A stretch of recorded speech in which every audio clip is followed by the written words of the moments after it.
ओम नमो भगवते वासुदेवाय। 10वें अध्याय में प्रहलाद जी के राज्याभिषेक और त्रिपुर दहन की कथा। नारद जी कहते हैं कि प्रहलाद जी ने बालक होने पर भी यही समझा कि वरदान मांगना प्रेम भक्ति का विघ्न है, इसलिए कुछ मुस्कुराते हुए वे भगवान से बोले। प्रहलाद जी ने कहा कि प्रभु, मैं जन्म से ही विषय भोगों में आसक्त हूं। अब मुझे इन वरों के द्वारा आप लुभाइए नहीं। मैं उन भोगों के संग से डरकर उनके द्वारा होने वाली तीव्र वेदना का अनुभव कर उनसे छूटने की अभिलाषा से ही आपकी शरण में आया हूं। भगवान, मुझ में भक्त के लक्षण हैं या नहीं, यह जानने के लिए आपने अपने भक्त को वरदान मांगने की ओर प्रेरित किया है। ये विषय भोग हृदय की गांठ को और भी मजबूत करने वाले तथा बार बार जन्म मृत्यु के चक्कर में डालने वाले हैं। जगत गुरु, परीक्षा के सिवा ऐसा कहने का और कोई कारण नहीं दिखता। क्यों कि आप परम दयालु हैं। अपने भक्त को भोगों में फंसाने वाले वर कैसे दे सकते हैं? आपसे जो सेवक अपनी कामनाएं पूर्ण करना चाहता है वो सेवक नहीं, वो तो लेन देन करने वाला निरा बनिया है। जो स्वामी से अपनी कामनाओं की पूर्ति चाहता है वो सेवक नहीं, और जो सेवक से सेवा कराने के लिए, उसका स्वामी बनने के लिए उसकी कामनाएं पूर्ण करता है वो स्वामी नहीं। मैं आपका निष्काम सेवक हूं और आप मेरे निरपेक्ष स्वामी हैं। जैसे राजा और उसके सेवकों का प्रयोजन बस स्वामी सेवक का संबंध रहता है, वैसा तो मेरा और आपका संबंध है नहीं। मेरे वरदाने शिरोमणि स्वामी, यदि आप मुझे मुंह मांगा वर देना ही चाहते हैं तो यह वर दीजिए कि मेरे हृदय में कभी किसी कामना का बीज अंकुरित ही न हो। हृदय में किसी भी कामना के उदय होते ही इंद्रिय, मन, प्राण, देह, धर्म, धैर्य, बुद्धि, लज्जा, श्री, तेज, स्मृति और सत्य, ये सब के सब नष्ट हो जाते हैं। कमल नयन, जिस समय मनुष्य अपने मन में रहने वाली कामनाओं का परित्याग कर देता है उसी समय वह भगवत स्वरूप को प्राप्त कर लेता है। भगवान, आपको नमस्कार है। आप सबके हृदय में विराजमान उदार शिरोमणि स्वयं परम ब्रह्म परमात्मा है। अद्भुत नरसिंह रूपधारी श्री हरि के चरणों में मैं बार बार प्रणाम करता हूं। श्री नरसिंह भगवान ने कहा कि प्रहलाद, तुम्हारे जैसे मेरे एकांत प्रेमी इस लोक अथवा परलोक की किसी भी वस्तु के लिए कभी कोई कामना नहीं करते। फिर भी अधिक नहीं, केवल एक मनवंतर तक मेरी प्रसन्नता के लिए तुम इस लोक में दैत्याधिपतियों के समस्त भोग स्वीकार कर लो। समस्त प्राणियों के हृदय में यज्ञों के भोक्ता ईश्वर के रूप में मैं ही विराजमान हूं। तुम अपने हृदय में मुझे देखते रहना और मेरी लीलाएं कथाएं जो तुम्हें अत्यंत प्रिय हैं सुनते रहना। समस्त कर्मों के द्वारा मेरी ही आराधना करना और इस प्रकार अपने प्रारब्ध कर्म का क्षय कर देना। भोग के द्वारा पुण्य कर्मों के फल और निष्काम पुण्य कर्मों के द्वारा पाप का नाश करते हुए समय पर शरीर का त्याग करके समस्त बंधनों से मुक्त होकर तुम मेरे पास आ जाओगे। दैवलोक में भी लोग तुम्हारी विशुद्ध कीर्ति का गान करेंगे। तुम्हारे द्वारा की हुई मेरी इस स्तुति का जो मनुष्य कीर्तन करेगा और साथ ही मेरा और तुम्हारा स्मरण भी करेगा वह समय पर कर्मों के बंधन से मुक्त हो जाएगा। प्रहलाद ने कहा कि महेश्वर, आप वर देने वालों के स्वामी हैं। आपसे मैं एक वर और मांगता हूं। मेरे पिता ने आपके ईश्वरीय तेज को सर्वशक्तिमान चराचर गुरु स्वयं आपको न जानकर आपके बड़ी निंदा की है। इस विष्णु ने मेरे भाई को मार डाला है। ऐसी मिथ्या दृष्टि रखने के कारण पिताजी क्रोध के वेग को सहन करने में असमर्थ हो गए थे। इसी से उन्होंने आपका भक्त होने के कारण मुझसे भी द्रोह किया। दीनबंधो, यद्यपि आपकी दृष्टि पड़ते ही वे पवित्र हो चुके, फिर भी मैं आपसे प्रार्थना करता हूं कि उस जल्दी नाश न होने वाले दुस्तर दोष से मेरे पिता शुद्ध हो जाए। श्री नरसिंह भगवान ने कहा, निष्पाप प्रहलाद, तुम्हारे पिता स्वयं पवित्र होकर तर गए, इसकी तो बात ही क्या है। यदि उनकी 21 पीढ़ियों के पितर होते तो उन सबके साथ भी वे तर जाते, क्योंकि तुम्हारे जैसा कुल को पवित्र करने वाला पुत्र उनको प्राप्त हुआ। मेरे शांत समदर्शी और सुख से सदाचार पालन करने वाले प्रेमी भक्तजन जहां जहां निवास करते हैं, वो स्थान चाहे कीकट ही क्यों न हो, पवित्र हो जाते हैं। दैत्यराज, मेरे भक्ति भाव से जिनकी कामनाएं नष्ट हो गई हैं, वे सर्वत्र आत्मभाव हो जाने के कारण छोटे बड़े किसी भी प्राणी को किसी भी प्रकार से कष्ट नहीं पहुंचाते। संसार में जो लोग तुम्हारे अनुयायी होंगे वे भी मेरे भक्त हो जाएंगे। बेटा, तुम मेरे सभी भक्तों के आदर्श हो।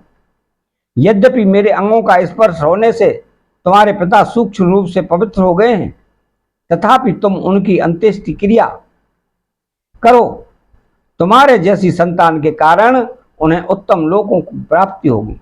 बस तुम अपने पिता के पद पर स्थित हो जाओ और वेदवादी मुनियों की आज्ञा के अनुसार मुझ में अपना मन लगाकर और मेरी शरण में रहकर मेरी सेवा के लिए ही अपने कार्य करो।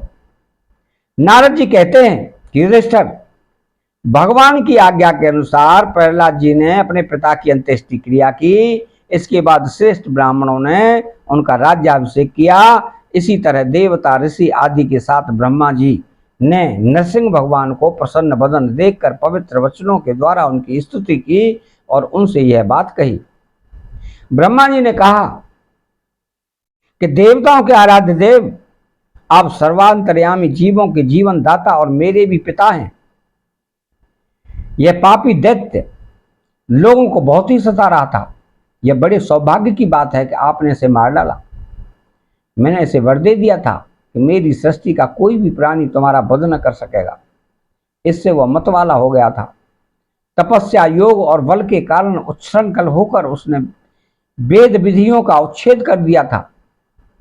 यह भी बड़े सौभाग्य की बात है कि इसके पुत्र परम भागवत शुद्ध हृदय नन्हे से जीव प्रहलाद को आपने मृत्यु के मुख से छुड़ा लिया, तथा यह भी बड़े आनंद और मंगल की बात है कि वह अब आपकी शरण में है। भगवान, आपके इस नरसिंह रूप का ध्यान जो कोई एकाग्र मन से करेगा उसे यह सब प्रकार के भयों से बचा लेगा। यहां तक कि मारने की इच्छा से आई हुई मृत्यु भी उसका कुछ नहीं बिगाड़ सकेगी। श्री नरसिंह भगवान बोले कि ब्रह्मा जी, आप दैत्यों को ऐसा वर न दिया करें जो स्वभाव से ही क्रूर है। उनको दिया हुआ वर तो वैसा ही है जैसे सांपों को दूध पिलाना। तो नारद जी कहते हैं युधिष्ठिर कि नरसिंह भगवान इतना कहकर और ब्रह्मा जी के द्वारा की हुई पूजा को स्वीकार करके वहीं अंतर्ध्यान समस्त प्राणियों के लिए अदृश्य हो गए। इसके बाद प्रहलाद जी ने भगवत स्वरूप ब्रह्मा शंकर की तथा प्रजापति और देवताओं की पूजा करके उन्हें माथा टेक कर प्रणाम किया। तब शुक्राचार्य आदि मुनियों के साथ ब्रह्मा जी ने प्रहलाद जी को समस्त दानव और दैत्यों का अधिपति बना दिया। फिर ब्रह्मादि देवताओं ने प्रहलाद का अभिनंदन किया और उन्हें शुभ आशीर्वाद दिया।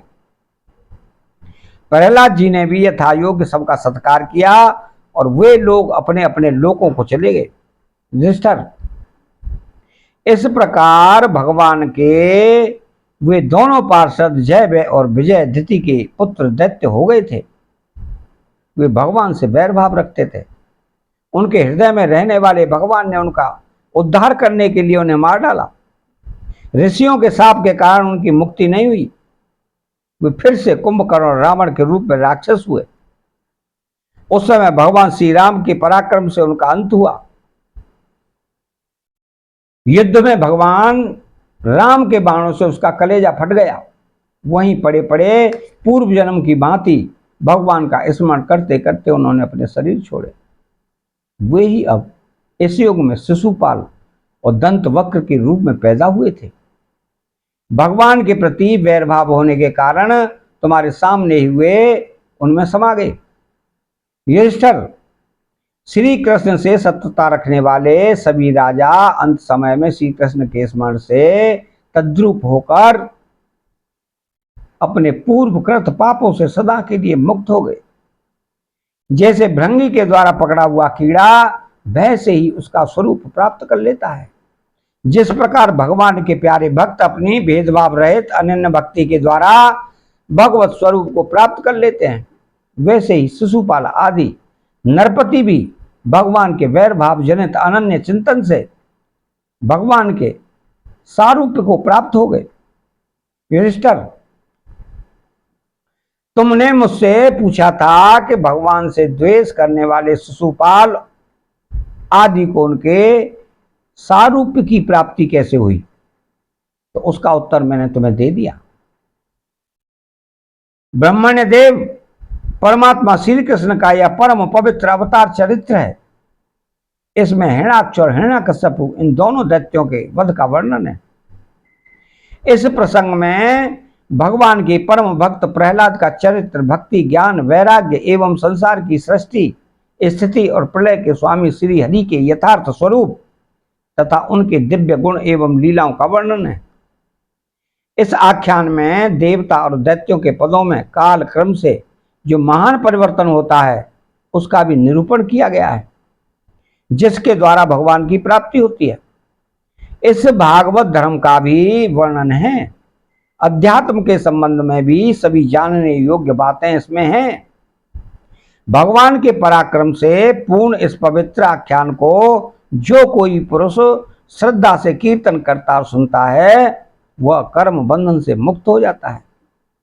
जो मनुष्य परम पुरुष परमात्मा की यह नरसिंह लीला, सेनापतियों सहित हिरण्याकश्यपु का वध और संत शिरोमणि प्रहलाद जी का पावन प्रभाव एकाग्र मन से पढ़ता और सुनता है, वह भगवान के अभय पद वैकुंठ को प्राप्त होता है। युधिष्ठिर, इस मनुष्य लोक में तुम लोगों के भाग्य अत्यंत प्रशंसनीय है, क्योंकि तुम्हारे घर में साक्षात परब्रह्म परमात्मा मनुष्य का रूप धारण करके गुप्त रूप से निवास करते हैं। इसी से सारे संसार को पवित्र कर देने वाले ऋषि मुनि बार बार उनका दर्शन करने के लिए चारों ओर से तुम्हारे पास आया करते हैं। बड़े बड़े महापुरुष निरंतर जिसको ढूंढते रहते हैं, जो माया के लेश से रहित परम शांत परमानंदानुभव स्वरूप पर ब्रह्म परमात्मा हैं, वही तुम्हारे प्रिय हितैषी ममेरे भाई पूज्य आज्ञाकारी गुरु और स्वयं आत्मा श्री कृष्ण हैं। शंकर ब्रह्मा आदि भी अपनी सारी बुद्धि लगाकर वे यह हैं, इस रूप में उनका वर्णन नहीं कर सके, फिर हम तो कर ही कैसे सकते हैं। हम तो मौन भक्ति और संयम के द्वारा ही उनकी पूजा करते हैं। कृपया हमारी यह पूजा स्वीकार करके भक्तवत्सल भगवान हम पर प्रसन्न हो। युधिष्ठिर, यही एकमात्र आराध्य देव है। प्राचीन काल में बहुत बड़े मायावी मयासुर ने जब रुद्रदेव की कमनीय कीर्ति में कलंक लगाना चाहता, तब उन्हीं भगवान श्री कृष्ण ने फिर से उनके यश की रक्षा और विस्तार किया। तो राजा युधिष्ठिर ने पूछा कि नारद जी, मय दानव किस कार्य में जगदीश्वर रुद्रदेव का यश नष्ट करना चाहता था और भगवान श्री कृष्ण ने किस प्रकार उनके यश की रक्षा की, आप कृपा करके बतलाइए। तो नारद जी ने कहा कि एक बार इन्हीं भगवान श्री कृष्ण से शक्ति प्राप्त करके देवताओं ने युद्ध में असुरों को जीत लिया था। उस समय सबके सब असुर मायावियों के परम गुरु मय दानव की शरण में गए। शक्तिशाली मयासुर ने सोने चांदी और लोहे के 3 विमान बना दिए। वे विमान क्या थे? 3 पुरी थे। वे इतने विलक्षण थे, उनका आना जाना जान नहीं पड़ता था। उनमें अपरिमित सामग्रियां भरी हुई थी। युधिष्ठिर, दैत्य सेनापतियों के मन में तीनों लोक और लोकपतियों के प्रति वैर भाव तो था ही,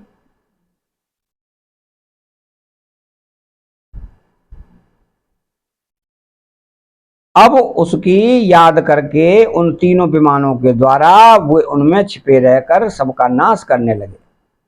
तब लोकपालों के साथ सारी प्रजा भगवान शंकर की शरण में गई और उनसे प्रार्थना की कि प्रभु, त्रिपुर में रहने वाले असुर हमारा नाश कर रहे हैं, हम आपके हैं, अतः देवाधिदेव आप हमारी रक्षा कीजिए। उनकी प्रार्थना सुनकर भगवान शंकर ने कृपापूर्ण शब्दों में कहा, डरो मत। फिर उन्होंने अपने धनुष पर बाण चढ़ाकर तीनों पुरों पर छोड़ दिया। उनके उस बाण से सूर्यमंडल से निकलने वाली किरणों के समान अन्य बहुत से बाण निकले। उनमें से मानो आग की लपटें निकल रही थी। उनके कारण उस पुरी का दिखना बंद हो गया। उसके स्पर्श से सभी विमान निवासी निष्प्राण होकर गिर पड़े। महामायावी मैं बहुत से उपाय जानता था। वह उन दैत्यों को उठा लाया और अपने बनाए हुए अमृत के कुएं में डाल दिया। उस सिद्ध अमृत रस का स्पर्श करते ही असुरों का शरीर अत्यंत तेजस्वी और वज्र के समान सुदृढ़ हो गया। वे बादलों को विदीर्ण करने वाले बिजली की आग की तरह उठ खड़े हुए। इन्हीं भगवान श्री कृष्ण ने जब देखा कि महादेव जी तो अपना संकल्प पूरा होने के कारण उदास हो गए हैं, तब असुरों पर विजय प्राप्त करने के लिए इन्होंने एक युक्ति की। यही भगवान विष्णु उस समय गौ बन के और ब्रह्मा जी बछड़ा बने, दोनों ही मध्याह्न के समय उस तीनों पुरी में गए और उस सिद्ध रस के कुएं का सारा अमृत पी गए। यद्यपि उसके रक्षक दैत्य इन दोनों को देख रहे थे, फिर भी भगवान की माया से वे इतने मोहित हो गए कि उन्हें रोक न सके। जब उपाय जानने वालों में श्रेष्ठ मयासुर को यह बात मालूम हुई, तब भगवान की इस लीला का स्मरण करके उसे कोई शोक न हुआ। शोक करने वाले अमृत रक्षकों से उसने कहा कि भाई, देवता, असुर, मनुष्य अथवा और कोई भी प्राणी अपने पराये अथवा दोनों के लिए जो प्रारब्ध का विधान है उसे मिटा नहीं सकता। जो होना था हो गया, शोक करके क्या करना है। इसके बाद भगवान श्री कृष्ण ने अपनी शक्तियों के द्वारा भगवान शंकर के युद्ध की सामग्री तैयार की।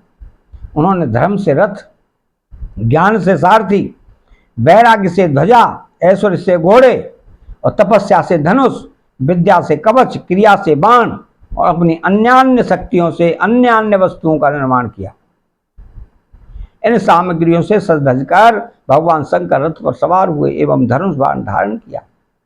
भगवान शंकर ने अभिजित मुहूर्त में धनुष पर बाण चढ़ाया और तीनों दुर्भेद्य विमानों को भस्म कर दिया। युधिष्ठिर, उसी समय स्वर्ग में दुंदुभियां बजने लगी। सैकड़ों विमानों की भीड़ लग गई। देवता, ऋषि, पितर और सिद्धेश्वर आनंद से जय जयकार करते हुए पुष्पों की वर्षा करने लगे। अप्सराएं नाचने और गाने लगी। युधिष्ठिर, इस प्रकार उन तीनों पुरों को जलाकर भगवान शंकर ने पुरारी की पदवी प्राप्त की और ब्रह्मादिकों की स्तुति सुनते हुए अपने धाम को चले गए। आत्मस्वरूप जगत गुरु भगवान श्री कृष्ण इस प्रकार अपनी माया से जो मनुष्यों की सी लीलाएं करते हैं, ऋषि लोग उन्हीं अनेकों लोक पावन लीलाओं का गान किया करते हैं। बताओ, अब मैं तुम्हें और क्या सुनाऊं। अतः यह 10वां अध्याय समाप्त होता है। चैनल को सब्सक्राइब करें, बेल आइकन घंटी को दबाएं और कमेंट में राधे श्री कृष्ण कहें। जय श्री कृष्णा।